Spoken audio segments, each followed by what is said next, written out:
Alors que les derniers groupes de manifestants arrivaient enfin sur la place de la Victoire, des pétards très bruyants explosaient à proximité, alors que les manifestants pensaient pouvoir se reposer un instant. Des explosions qui surprirent des manifestants peut-être peu habitués à de tels niveaux sonores. Et effectivement, il s'agissait là de pétards plus forts que ceux utilisés par les dockers de Bordeaux. Bien étranges ces pétards, assez effrayants. Mais d'où viennent-ils? Qui les lance ainsi sur la chaussée? Heureusement, la technique de prise de vue était ce jour-là assez précise, 100 images par seconde, ce qui permet de passer un ralenti 100 fois plus lent que la vitesse de défilement normale, et de grossir aussi des images. On a pu voir un pétard presque normal.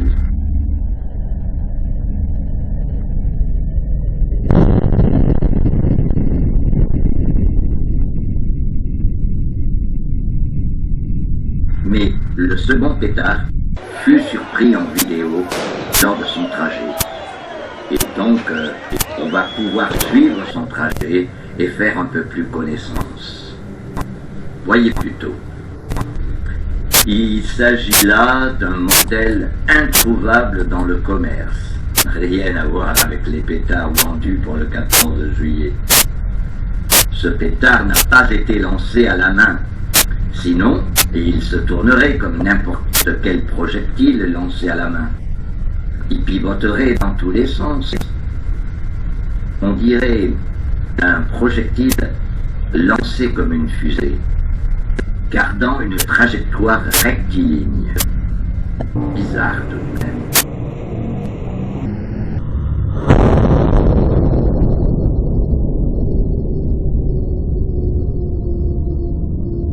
Après cette explosion, retournons vers l'arrêt du tram qui semble s'animer tout à coup. Et l'on voit la foule qui attendait patiemment la reprise des trams. Eh bien, cette foule est obligée de se retirer des abris de la halte du tram, chassée par des gaz lacrymogènes. Moment d'incompréhension totale. Et notre bizarrerie. Et notre bizarrerie. Mais qui a donc tiré des grenades à gaz lacrymogène? Et pourquoi?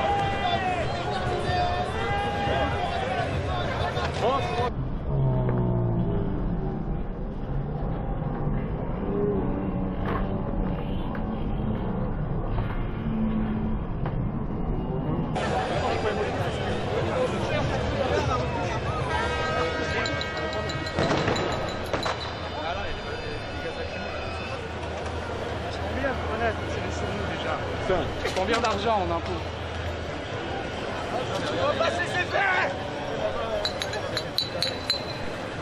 Ce sont des forces de l'ordre que personne n'avait vraiment vues, parant le court-pasteur.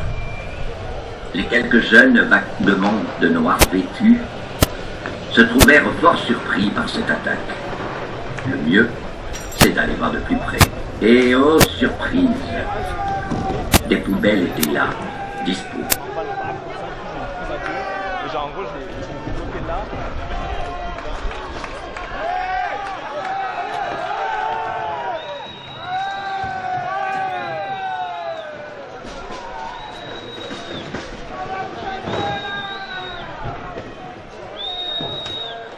Même des barrières s'avérèrent disponibles. On allait donc pouvoir jouer aux gilets jaunes, comme au bon vieux temps du Bosch en 2019. Le Bosch était le nom donné à l'allemand.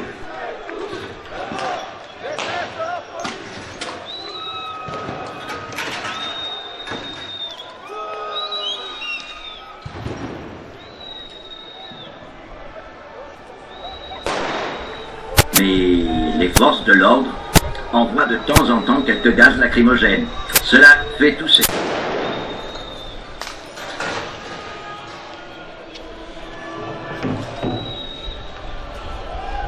Et donc, on risque de bouger la caméra. Mais finalement, on s'habitue.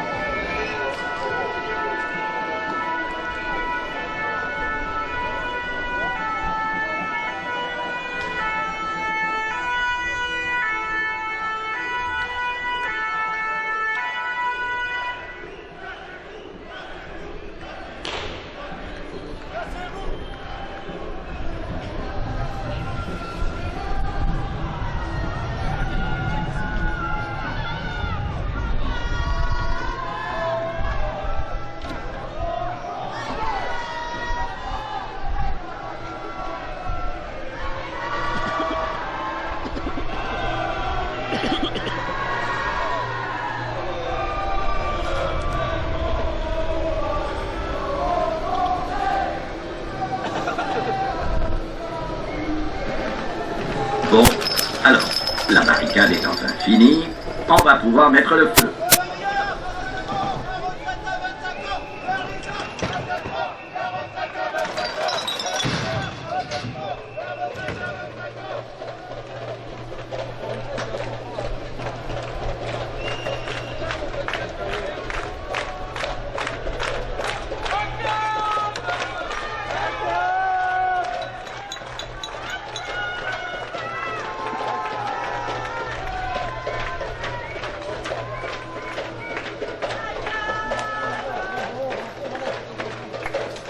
Tout le monde déteste la police, ok. Mais enfin, on remarquera que les Black Blocs bordelais ne sont point de redoutables combattants musclés et experts au lancer de bouteilles.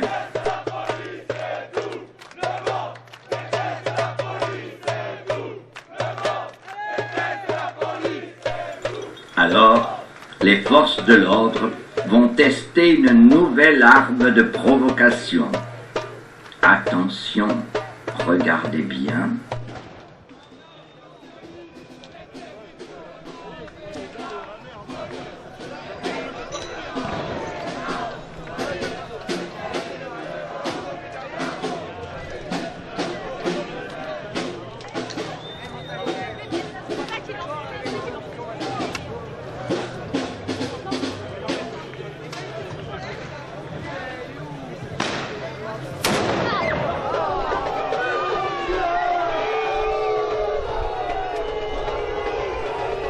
Et voici donc le ralenti de cette explosion.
Va falloir s'y faire, à moins qu'un de ces tirs de pétard aboutisse plus haut que prévu.